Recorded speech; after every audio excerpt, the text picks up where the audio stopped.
to discuss a little bit about knife edge flight, which is, again, another important 3D skill. What we're going to do is I'm going to show you how to enter a knife edge.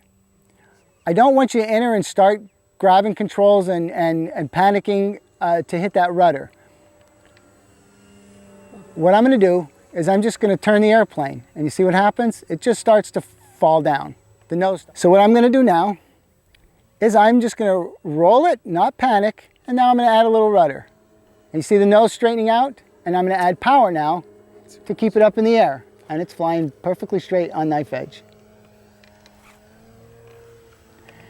As you're doing it up high and you have a little speed, you don't have to worry about it, just roll it, then add your rudder. Again, we're going to roll it, now add a little bit of rudder to hold it up. Now, if you want to start bringing these down lower, the rudder at this point is really doing nothing but controlling the angle of attack of the airplane. So the nose angle, you see the nice high angle of attack? What I'm controlling my altitude with is power. As the power is increasing, the plane will go up. And of course the rudder will be more effective. And again, the reason I'm concentrating on knife edge flight is there are a lot of RC maneuvers that work on knife edge flight. You know, not just knife edge circles and things like that, but there's a lot of other interesting knife edge maneuvers that either start in knife edge, end up there, or roll through knife edge. So it's really important that you get a feel for how much rudder to add and how much power to add. See, the more rudder, the higher the angle of the airplane, and the more throttle, the more altitude. Now I'm going to do a little exercise that helps you learn how to do this. This maneuver is going to demonstrate everything and help teach you throttle management through knife edge. I'm going to put it on its edge up high, cut the throttle, and add full rudder. As you can see, it's falling. And I'm just going to add throttle more and more and more and more and more till the plane just stays off the ground. I'm basically arresting the sink with the throttle. We'll do it in a little smaller section here. We're going over. It's falling. Add throttle to keep it from sinking. So that's how I control the altitude. If I'm doing a nice long knife edge pass right over the runway, the ones that look so cool are generally the ones that have really good throttle control and a nice high angle of attack. You hear me adding throttle? The next thing we're going to do here is we're going to show you how to hover. Three important things, you know, obviously throttle management, and throttle management. Making the maneuvers to the airplane is difficult, but it's kind of easy because the plane is telling you what it wants to do. If it leans left, you got to turn right. And if it comes towards you, you got to push away. I think the thing that's missing for most that want to come down and hover low is they don't know how to transition into it. So that's what we're going to learn to do right now.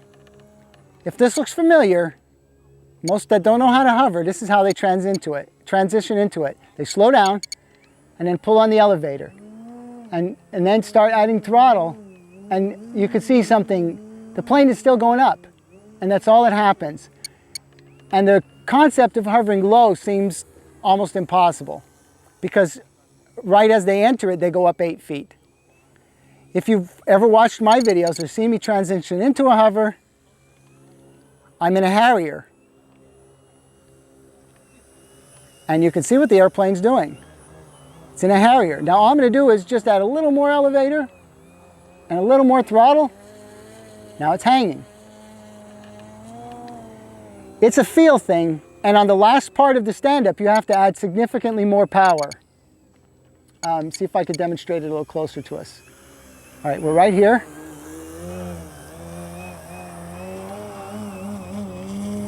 And we're standing it up. We have some really crazy convections here from some trees close to us that's turning the airplane. But this is basically it. We're going to come down in a Harrier.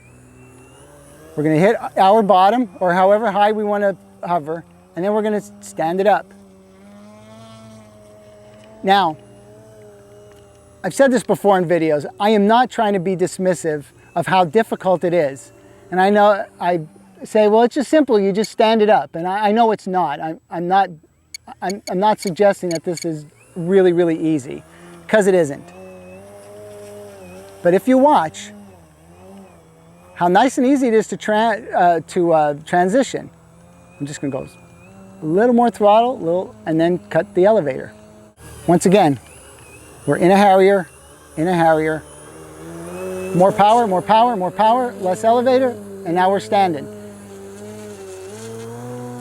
Now that's the transition, but how do we control it? The key to this maneuver is making small maneuvers and do not panic. No matter where it goes, just relax. And we're going to make small adjustments. I'm not going to allow it to torque roll. And if you watch, I'm just adjusting it constantly. The surfaces are moving constantly, and I'm trying to just stabilize it. The wind's blowing, and I'm counteracting the wind. Now, if you want to pull it towards you, obviously I pull the nose back towards me. But you can hold it really still if you just are patient with it and don't make too many maneuvers. That's the key to these nice torque rolls as well. But you can hover in any spot that you choose if you just learn how to Harrier it to the spot where you want to stand it.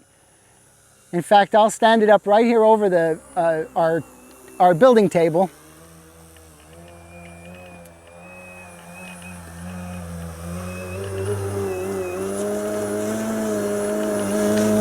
And it can be guided with, it can be guided with great accuracy.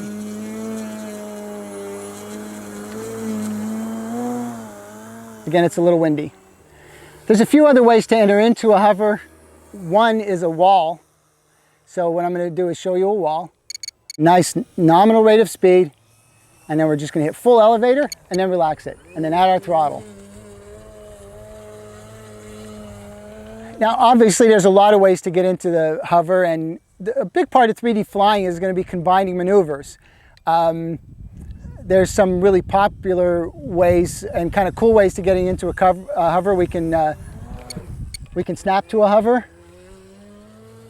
You can also try knife edge to hover. You know, you hold that nice high alpha, and then when you want, you just slow down a little bit, hold full rudder until she just stands right up. Knife edge wall to a hover. Hovering is a really fun skill to have when you're flying 3D. And once again, it's a lot easier to control once you really get the hang of it. What I'm going to do now is I'm going to use everything we learned today. Harriers, throttle management, a little bit of rolling, knife edge flight. And you'll see if I put a little routine together using only these things, I would pretty much be doing the complete envelope of 3D flying. There's a heck of a lot of variations on maneuvers, and of course they could be done higher and lower, and they could be made to look a lot of different ways. But ultimately, most 3D flight is a combination of these maneuvers. So let's start with a little rolling. We're going to roll on takeoff. And again, a nice controlled roll. We're going to go up high, another roll. Now we're going to do our little elevator to Harrier maneuver. And if we do it right, it looks really nice because we're coming straight down the runway. And we're resting the throttle. It's a little gusty, windy here, so we're going to continue in a Harrier. Continue down the runway. The plane looks really controlled. I'm going to take it up. I'm going to flip it into an inverted Harrier now.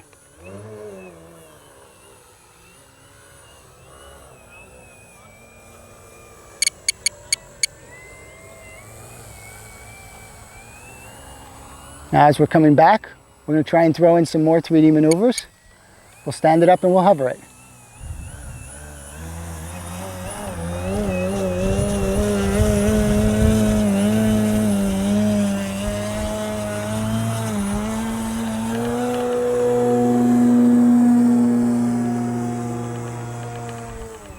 Now we'll do a little slow rolling demonstration here. We're gonna come across the runway and we'll do a nice slow roll. Now here's a little variation on the elevator. We're gonna add a little bit of rudder to it and make the plane flat spin on the way down. Or we can flat spin in the other direction. Again, I'm controlling the throttle to make this possible. You can do the same thing inverted. A little more harrying.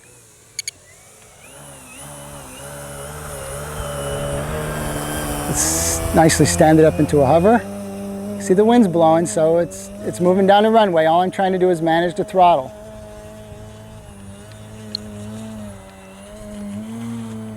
How about this way from a Harrier? We'll go ahead and do a rolling Harrier.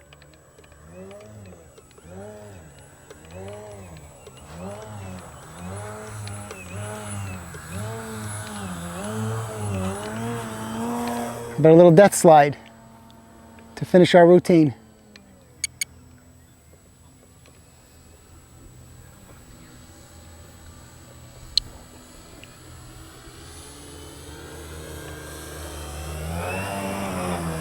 And from here, we're going to do a Harrier landing. We're going to go into an elevator, which is full elevator. Guide it around and make sure it's straight. Add a little throttle. Well, to wrap this up, there's a few things I really need to make sure I get across. Number one, there was no substituting for practice. Every single part of this flying is well rehearsed, feel, and familiarity with the airframe and what's going to happen when you make certain stick inputs. Don't forget to practice using your rudder. Just in level flight, turn left, turn right, just kick the rudder, keep moving it, get used to moving it. And while you're up there just rolling fast, just keep trying to use the timing of the rudder back and forth. It's all going to feed into your abilities a little bit later on when you start rolling slower and you start doing things in a bit more deliberate fashion. The last thing I want to explain is the whole purpose for all of this is to learn to fly and how to control your aircraft. The controlled rolls and everything like that are really simply designed to help you control the plane at all different axes. And once you've mastered that, all the other stuff gets pretty easy. Hans, when you were learning to 3D and you were first starting to get down and learn to Harrier and things like that, what were the most important things in your jumping to the next level with, let's say, the Harrier? Oh, the Harrier was certainly all throttle control.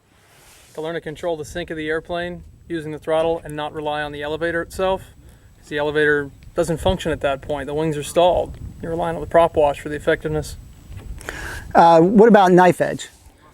Knife edge for me, the light bulb moment there was using your rudder to set the angle of attack for the airplane, and then again, it goes back to throttle management, using throttle management to control the altitude of the airplane.